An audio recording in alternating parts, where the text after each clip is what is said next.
J'en pleurais.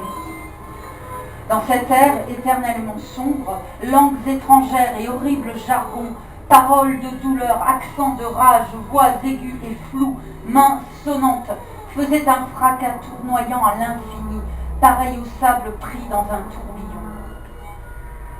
Et moi, qui avais la tête entourée d'ombre, je dis, Virgile, qu'est-ce que j'entends?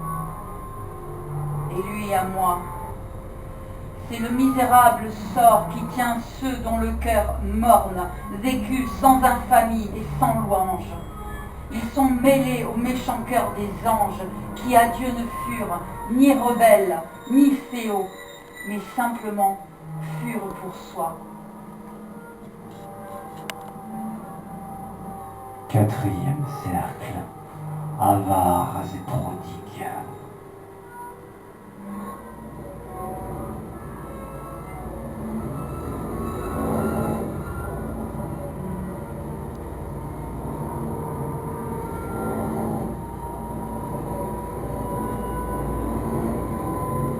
Virgile dit, tous furent si myopes par les yeux de l'esprit au bon temps de la vie qu'ils n'eurent aucune mesure dans leurs dépenses.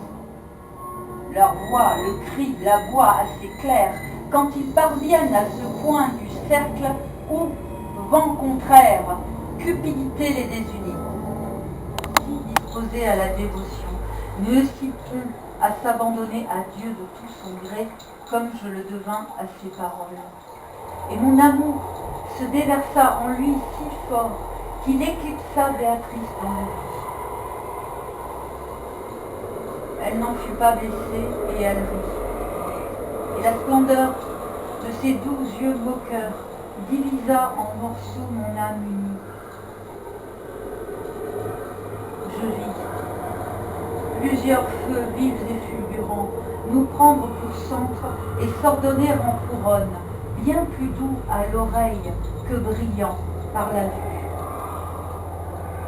Puis, comme une horloge qui avant l'aube nous appelle, alors que se lève l'épouse bienheureuse pour chanter l'aurore à son époux afin qu'il l'aime, tandis qu'une réalité tire et pousse l'autre et teinte et sonne avec un si doux timbre que l'esprit bien disposé se gonfle d'amour, je vis ainsi la roue glorieuse se mettre en branle et accorder ses voix dans une douceur qu'on ne peut connaître sinon là où la joie joue pour toujours.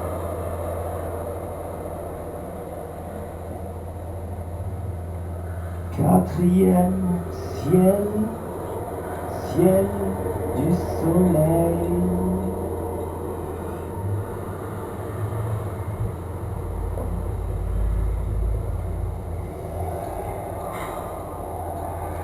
Ô souci insensé, incurable des mortels, quelle logique défectueuse te fait voler si bas des ailes?